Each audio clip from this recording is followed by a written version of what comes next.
Hola, buenas tardes. Buenas tardes a los asistentes españoles y buenos días para los latinoamericanos. Muy bien, este webinar lo vamos a dedicar a reflexionar sobre cómo se pueden crear sistemas de inteligencia artificial que sean capaces de crear sistemas de inteligencia artificial y que en este proceso vayan aprendiendo y cada vez los hagan más eficientes.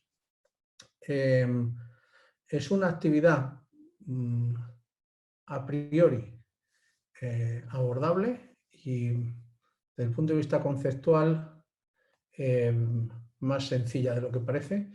Desde el punto de vista real vamos a ver que es muy complejo porque poder disponer de datos para hacerlo va a ser muy complejo, pero vamos a aplicarlo y sobre todo vamos a aprender a aplicarlo. Vamos a aprender a aplicarlo a los aspectos de cómo se relacionan falsos positivos y falsos negativos en ciberseguridad. ¿Vale? Entonces, sin más dilación, empezamos. Voy a compartir la pantalla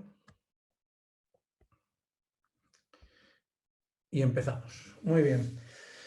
Para quien no me conozca, me presento. Soy Santiago Mora Rubio, trabajo en OpenSpring, soy el director de innovación y ciberseguridad.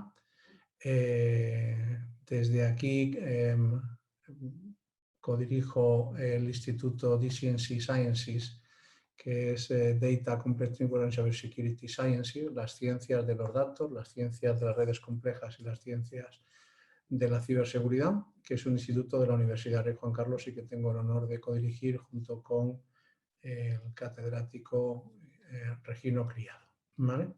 Desde el punto de vista curricular, que siempre toca en estos eventos recordarlo, pues está diciendo soy codirector del Data Computing and Cybersecurity Sciences Institute de la Universidad Rey Juan Carlos. Presido el capítulo español de HITECH, que es el Spanish IT Executive Council, que es una asociación de altos ejecutivos de TI estadounidenses de origen hispano, muy potente en Estados Unidos. Soy doctor en Ingeniería de Sistemas, especializado en riesgos tecnológicos y teoría de juegos en la URJC.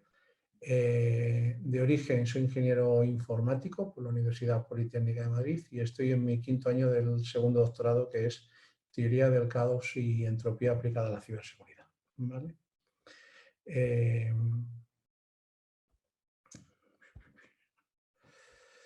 Bueno, vamos a hacer una primera aproximación de lo que es inteligencia artificial. De manera muy informal,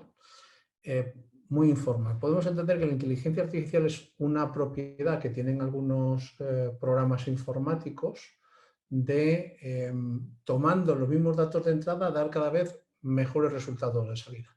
Si yo ejecuto un programa, me da un resultado, lo vuelvo a ejecutar, me da mejor resultado. Eso quiere decir varias cosas. Primero, que el programa intenta, cada vez que se ejecuta, mejorar su resultado como parte de su programación. Esa es una de las esencias de la inteligencia artificial. Dos, quiere decir que la respuesta no tiene por qué ser exacta. Dices 1 más 1, pues es 2. No hace falta inteligencia artificial para hacer ese cálculo porque es exacto. Pero, ¿cuál es la media de la altura de la población española? Pues es un dato complejo de sacar porque es muy difícil estar midiéndonos a todos y si lo hiciéramos, veríamos que para cuando terminamos ya han nacido más o han desaparecido otros, ¿vale? Con lo cual son respuestas que no son exactas. Bien, si eso lo queremos entender de una manera gráfica, es relativamente sencillo. ¿Por qué? Pues porque, fijaros, en un programa normal yo lo ejecuto una vez, programa normal yo lo ejecuto una vez, ¿vale? Y tiene una ejecución, tiene un dato de entrada y tiene una ejecución, ¿vale? Estamos en este lado de aquí. Lo vuelvo a ejecutar un tiempo después y vuelve a tener exactamente los mismos datos de salida, ¿vale?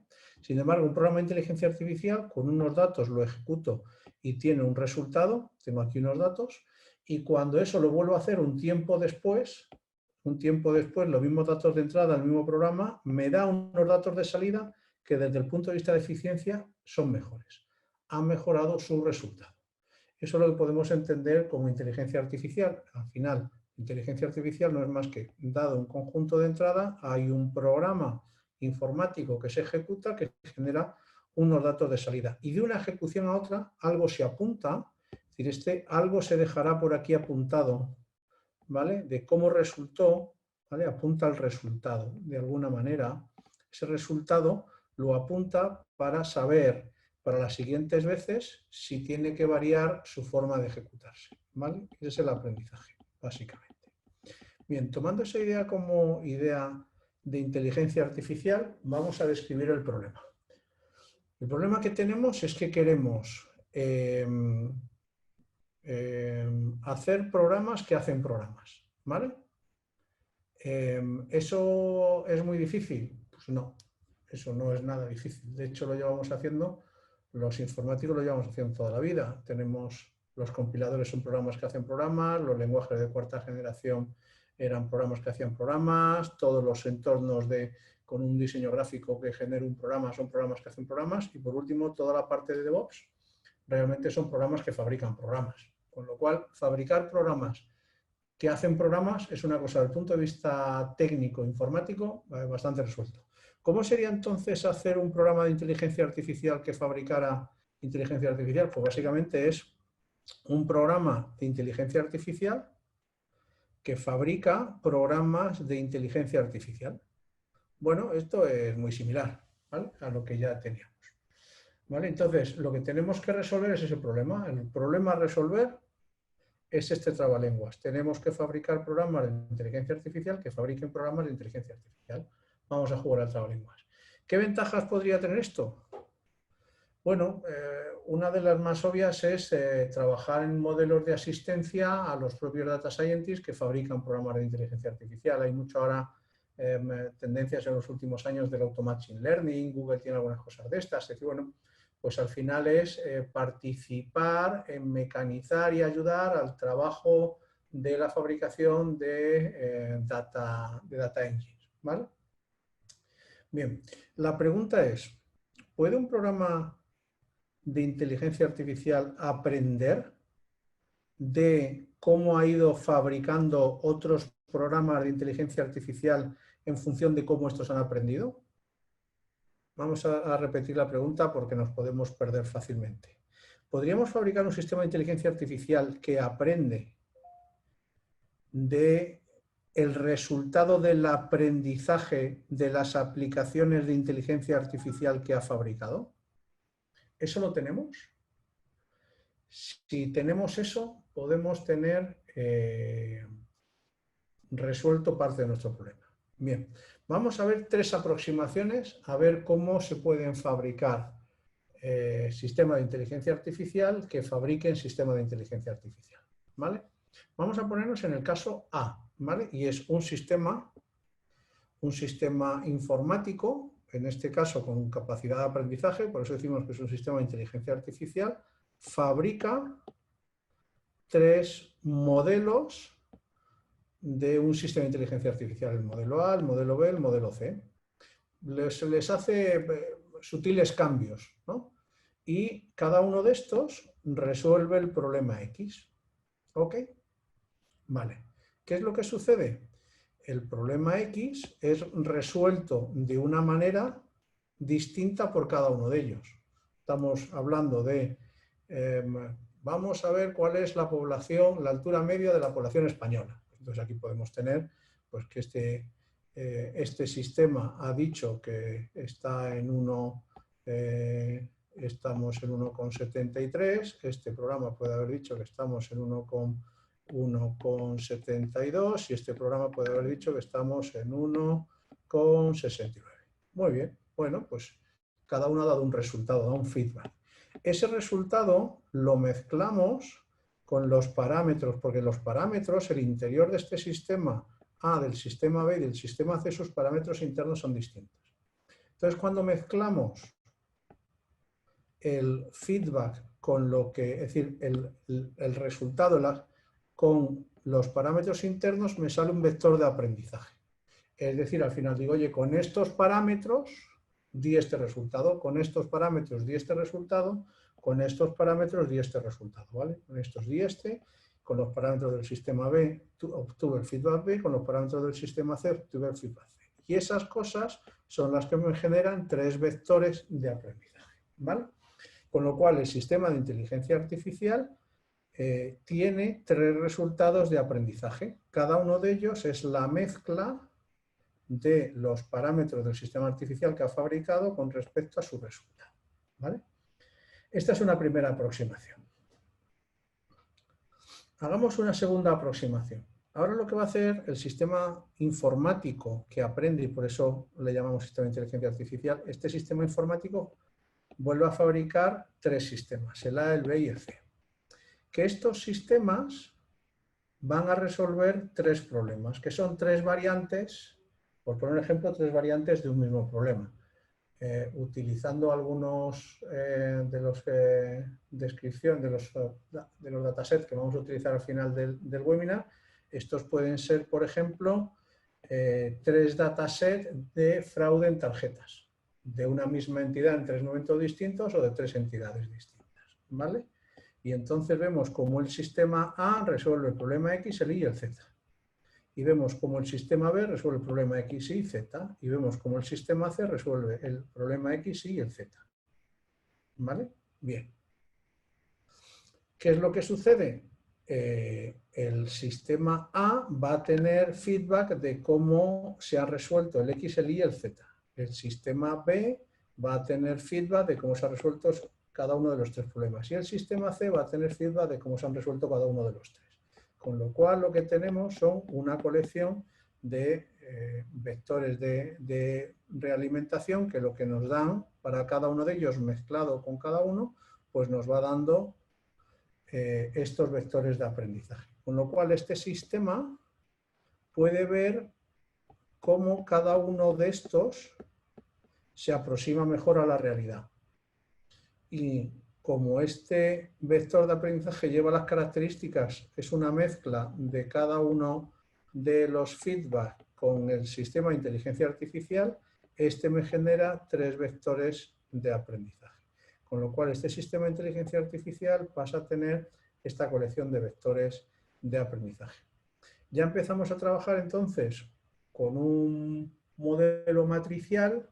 Introducimos el modelo matricial de vectores de aprendizaje, ¿vale? Por primera vez en esta charla, porque lo que tenemos son los sistemas de A por los problemas, el sistema B por sus problemas y el C por sus problemas, ¿vale? Bien, muy importante, empezamos a tener unos vectores de aprendizaje. Vamos a hacer una tercera aproximación de cómo se podría, como un sistema informático que aprende, podría fabricar y aprender de que lo que ha fabricado tiene, cómo lo puede ir mejorando. Vamos a una tercera aproximación. En el caso anterior, el sistema padre lo que fabrica son sistemas hijo. Y aquí vamos a meter una variación. El sistema padre fabrica 3 datasets distintos para que el sistema hijo resuelva un problema concreto. ¿Vale? Estos datasets evidentemente tienen algo que ver con el problema, pero lo que hace el sistema padre es genera un sistema hijo que tiene, está basado en 3 datasets o en n datasets. ¿Vale? ¿Qué es lo que tenemos aquí? Pues volvemos a tener lo mismo. Un feedback de cómo este problema se ha resuelto para este, pero cada uno de los datasets me ha dado un resultado distinto, con lo cual lo que tenemos son 3 vectores de aprendizaje distintos. Y entonces tenemos un sistema padre que lo que hace es fabricar distintos datasets que se lo aplica a un sistema de inteligencia artificial para que se resuelva un problema. ¿Vale? Parece obvio que podemos mezclar el segundo y el tercer elemento. ¿vale? Es decir, parece obvio que podemos mezclar la segunda y la tercera, de tal manera que aquí lo que tenemos en la segunda, por recordar, era un sistema padre que fabricaba 3 sistemas hijo para resolver 3 problemas similares pero distintos. Y en la tercera aproximación lo que tenemos es un sistema padre que fabrica distintos datasets para un único sistema hijo para resolver un problema. Cuando esto lo mezclamos, empezamos a tener ya una dimensionalidad interesante, ¿vale? Entonces tenemos, si mezclamos los dos, tenemos un sistema padre que genera n datasets que los aplica a n sistemas hijo que ha generado para atender y para intentar solucionar un conjunto de problemas.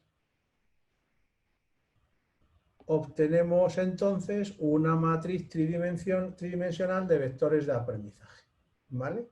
Obtenemos un cubo de vectores de aprendizaje. Este sistema padre tiene ya un sistema de 3 dimensiones. ¿Por qué? Porque cada problema aplicado a cada sistema me ha generado una matriz de feedback. Cuando la matriz de feedbacks la realimento, la multiplico por cada uno de los datasets, voy a tener distintos vectores de aprendizaje. Voy a ver cómo cada uno de los datasets ha sido más o menos eficiente, ¿vale? Bien. ¿Hasta ahí entendido? ¿Qué sucede si mezclamos de manera recurrente sistemas de inteligencia artificial fabricados por sistemas de inteligencia artificial que utilizan fuentes de entrada fabricadas por sistemas de inteligencia artificial? Tachán, tachán, Skynet, ¿vale? Bien, esto es una broma, dentro de la presentación, pero en fin, es decir, empezamos a tener sistemas de inteligencia artificial que son capaces de estar fabricando sistemas de inteligencia artificial y en todo ese proceso estar aprendiendo para ser cada vez más eficaces y más eficientes. Muy bien. Bromas aparte, vamos a trabajar sobre un ejemplo real. Este ejemplo real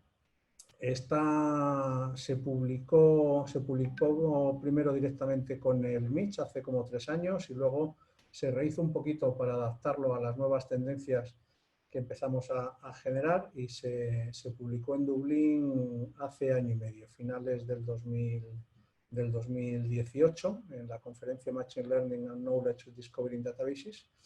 Y el problema que tenemos es este, ¿vale? Vamos a ver cómo solventamos problemas de falsos positivos en sistemas de predicción, y en esta predicción donde tenemos la inteligencia artificial, de fraude de tarjetas. Y vamos a utilizar un concepto que es el Automated Feature Engineering, que es,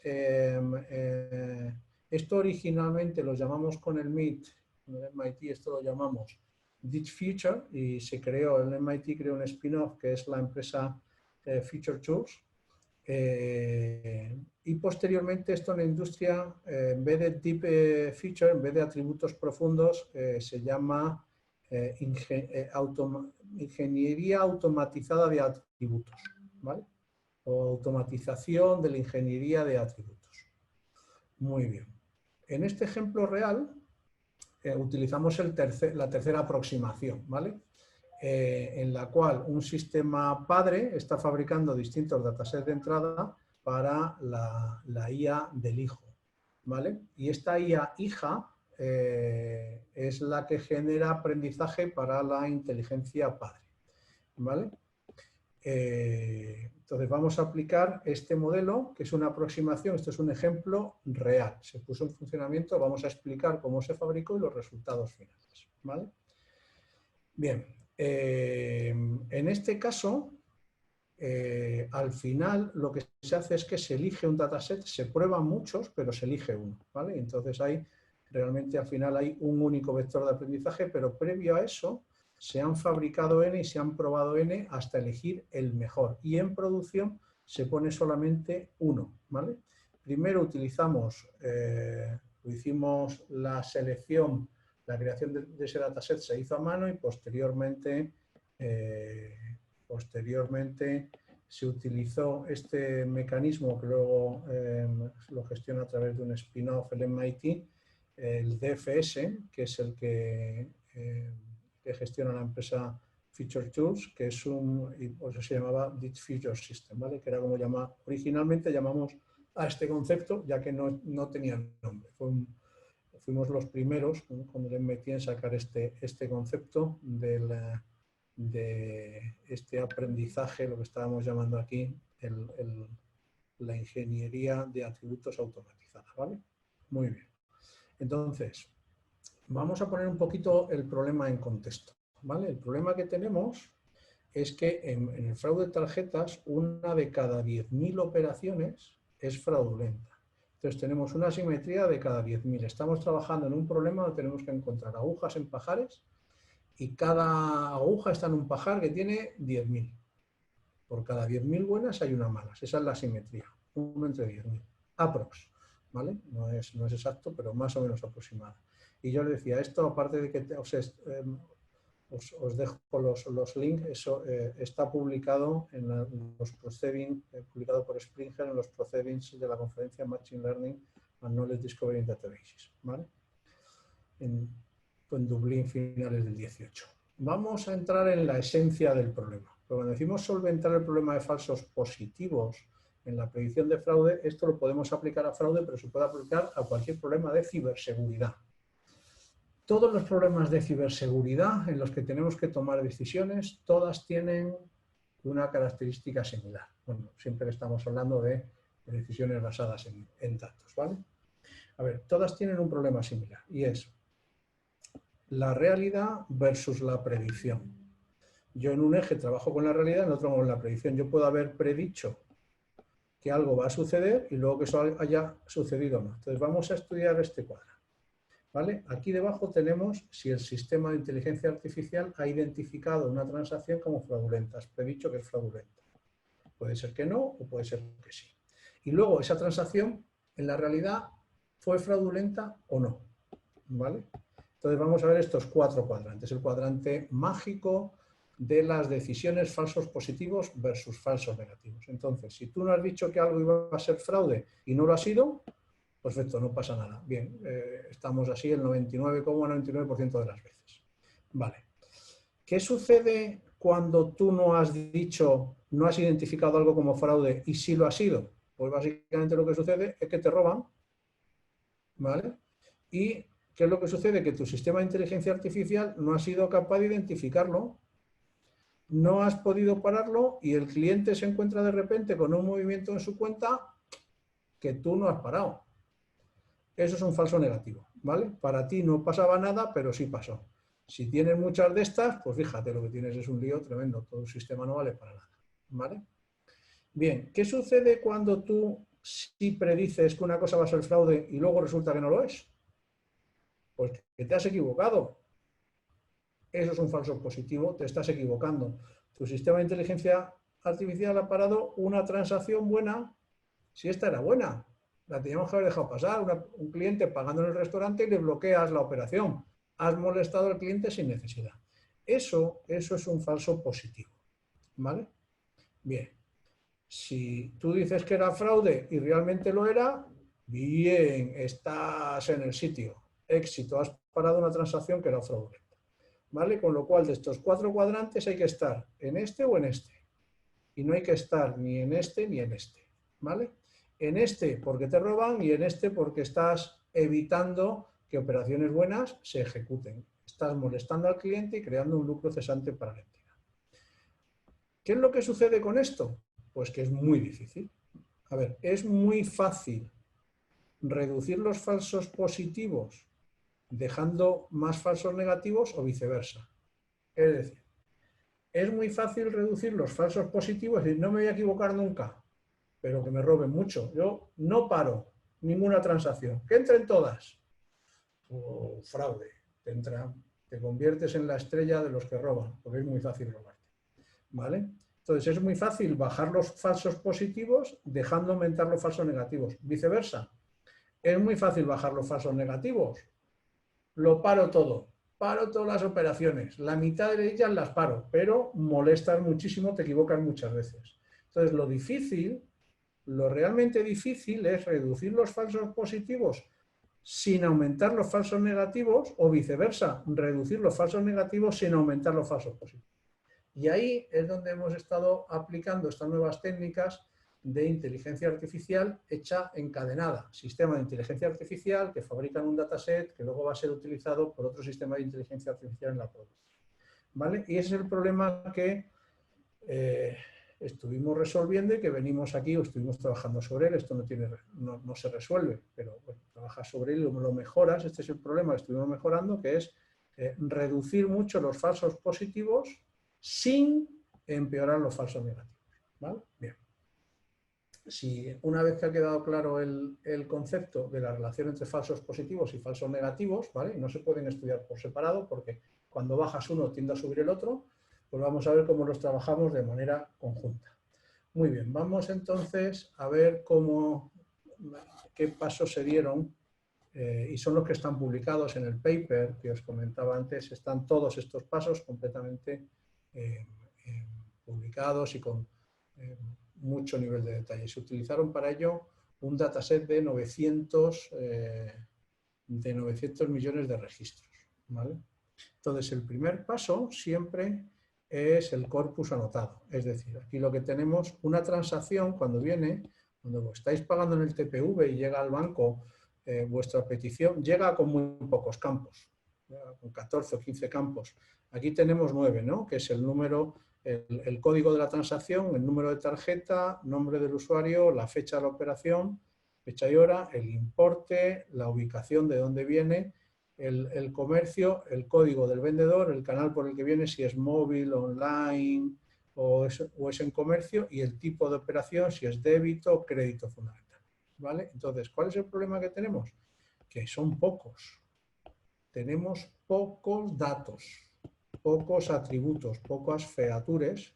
Features tenemos poquitas, ¿vale? Tenemos pocas features para hacer un trabajo de análisis, ¿vale? Entonces, ¿qué es el primer paso? Es anotarlo. Anotarlo significa que dices, esta operación fue fraude, esta sí, esta no, esta sí, esta no.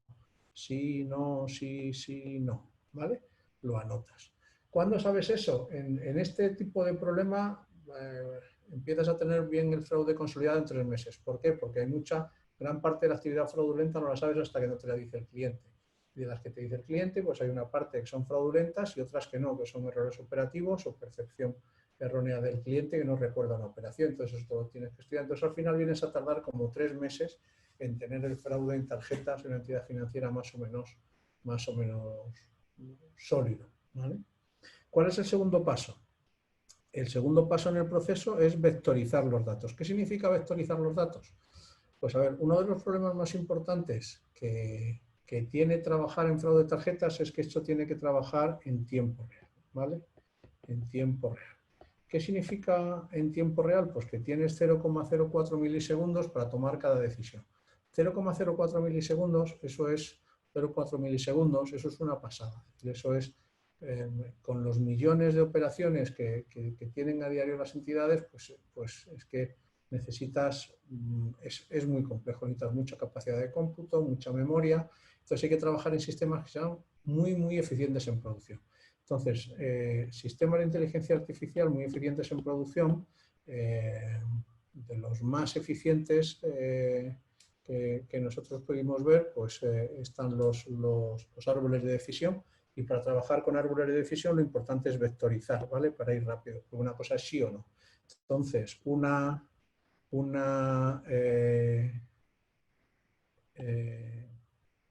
un campo que puede tener los valores móvil, comercio y demás, y lo que me interesa es ver la parte de móvil, pues lo convierto en una nueva feature donde este está vectorizado, es 1 si aquí era móvil y 0 si no era móvil, ¿vale? Y puedo seguir vectorizando. Digo, es una transacción de débito, pues otro campo que es un campo enumerado, pues puede tener n valores para los valores que más scoring me vayan a generar para parar la operación, pues los puedo convertir en un vector, en un tema de decir es 0 o 1. ¿Vale? ¿Cuál es el tercer paso? Es decir, el primer paso es, tenemos que tener un corpus anotado. Segundo paso, vamos a vectorizar para poder trabajar con modelos de árboles de decisión muy eficientes.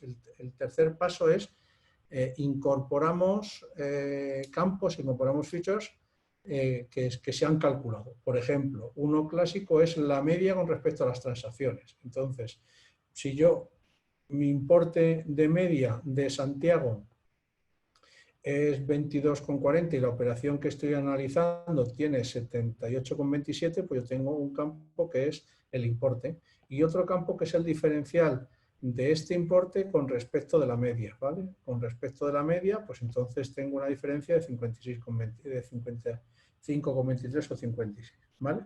Entonces, esta parte es un campo calculado. ¿Cuál es el problema? Tengo que hacer estos cálculos para cada una de las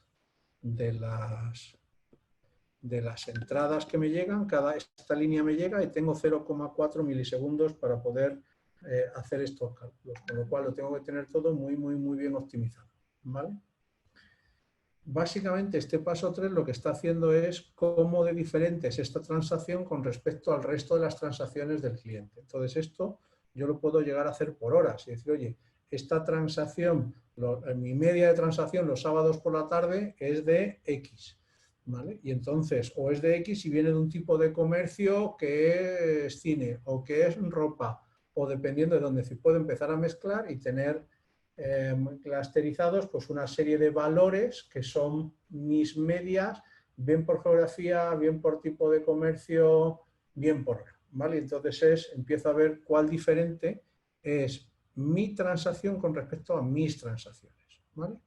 En el paso 4 lo que hago es empezar a ver distancias en tiempo y en espacio. Y entonces empiezo a ver, por ejemplo, pues una cosa clásica que es, yo no puedo hacer una operación en Nueva York y 4 horas después, 5 horas, hacer una operación en Londres. Pues no se puede. Entonces esto no siempre funciona, pero funciona muchísimas veces. Cuando digo no siempre funciona, por ejemplo, esto ya tenemos estudiado que en los cruceros pues no suele... Pero genera ese tipo de errores, porque tú compras en una tienda de un crucero que está asociada a una tienda física que está en una parte del mundo y la tienda siguiente dentro del pasillo, en el barco, pues está asociada a otra parte del mundo, lo cual parece que estás haciendo dos operaciones. Hay más veces donde esto pasa, pero en general la parte cuarta es empezar a ver cómo mis transacciones, cómo de distantes están en el tiempo y en el espacio con respecto a mis propias transacciones, ¿vale?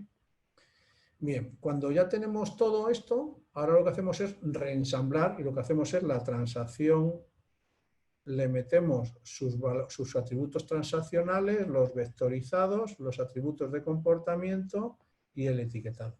Y con todo ello nos ponemos a trabajar para hacer un árbol de decisión. Entonces creamos un árbol de decisión donde le metemos todos estos datos y entonces el árbol de decisión tiene como parámetros estos tantos por ciento, ¿vale? Dice, oye, yo en el caso de que esto vaya por aquí, el importe, pues esto es que esta operación va a ser fraudulenta a este tanto por ciento, o a este, o a este, o a este, ¿vale?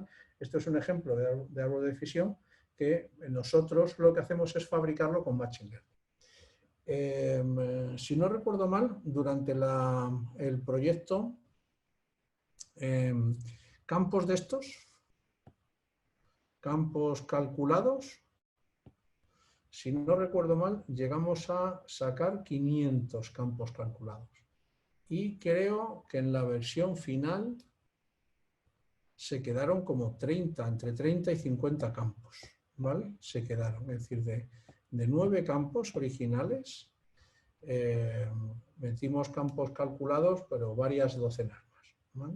Y entonces aquí tenemos un sistema, un árbol de decisión que ha sido fabricado por un sistema de inteligencia artificial. Hay un sistema de inteligencia artificial que fabrica el dataset que luego se pone en producción dentro de este sistema de Machine Learning, que en este caso es un árbol de decisión. Vamos a ver los resultados finales, que es muy interesante. Estos resultados están normalizados, ¿vale? Es decir, comparamos falsos positivos con falsos negativos y vemos el número de operaciones y el importe. Lo vemos con el sistema que entonces estaba en producción. Si hubiéramos metido solamente un análisis con los atributos transaccionales y metiendo la inteligencia artificial en la búsqueda de esos atributos, ¿vale? si partimos de que teníamos 100.000 operaciones de falsos positivos y que eso me generaba 100.000 euros de lucro cesante, es decir, había 100.000 euros en operaciones que no entraban, y eso corresponde a que cada 1.000 operaciones que yo estaba parando buenas, este sistema mío estaba parando 1.640 operaciones que no paraba, que se me colaba, ¿vale? Es decir, por cada 100.000 operaciones de falsos positivos, yo tenía 1.640. Es decir, si yo hubiera querido bajar este 1.640 de manera natural, tendría que haber dejado que se aumentara este 100.000. Si yo quisiera bajar este 100.000, tendría que haber dejado que me aumentara en 1.640 los falsos negativos. Utilizando este mecanismo que intenta bajar uno sin que el otro suba, y ese es el problema a resolver, llegamos a lo siguiente. Trabajando solo con las features transaccionales, con los atributos transaccionales, de 100.000 conseguimos bajarlo a 74.000 operaciones. Y de 100.000 euros de lucro cesante lo dejamos en 59.000 euros de lucro cesante. Esto, al trabajar solo de esta manera, fijaros lo que nos sucedió. Conseguimos bajar un poquito los falsos negativos, pero fijaros, se nos disparó muchísimo la cantidad, el importe. ¿Qué quiere decir? Nos entraban menos operaciones, es decir, habíamos conseguido bajar los falsos negativos en número, bajar los falsos positivos, bajar los falsos positivos en importe, pero habíamos mantenido falsos negativos, pero se nos había disparado. Es decir, me robaban el número de veces, pero me robaban, cada vez que me robaban, mucho más, ¿vale? Entonces, esto evidentemente no vale. Esto es esta de aquí, pues esta no vale. Esta no nos gustó y nos sirve para comparar un poco. Vale. ¿Cómo quedó? Pues fijaros, si este es el resultado, el del DFS es el resultado final. Entonces, de 100.000 operaciones que parábamos sin tenerlas que haber parado, de falsos positivos lo dejamos en 46.000. Es decir, conseguimos una reducción de 54% en falsos positivos. ¿Vale? Tremendo. Eso quiere decir que hemos mejorado mucho la percepción del cliente, que el cliente tiene de nosotros porque no le paramos operaciones buenas. ¿Vale? Él está pagando, el cliente está pagando en su restaurante y no le metemos en el lío le rechazamos la operación. Eso fallamos en ese sentido menos veces. ¿Vale? ¿Qué ha sucedido con esta técnica? Pues fijaros, el número de falsos negativos lo hemos mantenido en importe, en número de ellos, pero también en importe. De hecho, en importe incluso lo conseguimos reducir. ¿Vale? ¿Eso qué significa? Que hemos bajado el número de falsos positivos, el número de veces que paramos una operación, hemos conseguido bajar sustancialmente ese importe, pero a cambio hemos conseguido, y es un gran éxito, mantener el número de falsos positivos, pero incluso hemos bajado el importe total. Quiere decir que me roban más o menos el mismo número de veces, pero cada robo es de menor cuantía. ¿Vale? Entonces, lo hemos bajado un 43%. Cara a la organización, pues eso es grande. ¿Vale? Entonces, esto es un ejemplo real.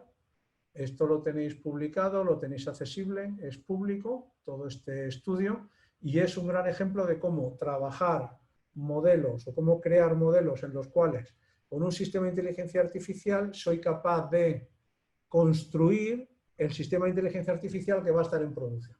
Lo que ya no está recogido en el artículo es cómo ese aprendizaje va para atrás. ¿Vale? Es un concepto que siempre ha manejado Kalian, que es el ideólogo de todo esto, es uno de los jefes, de los grandes investigadores del MIT, que fue el que estuvo dirigiendo esta investigación, y es un trabajo en el que con algunos amigos que estuvieron en este proyecto como Sergio Iglesias, pues siempre estamos comentando, pero esta es la base para que haciendo esto de manera recurrente un sistema pueda aprender cómo se están comportando otros y ser capaz de manera anticipada de fabricar cada vez estos sistemas con mayor eficiencia. ¿Vale? Pues hasta aquí la conferencia. Veo que no se ha cambiado, no sé si se ha cambiado la presentación, lo que se ve en pantalla. Y abrimos abrimos turno de preguntas.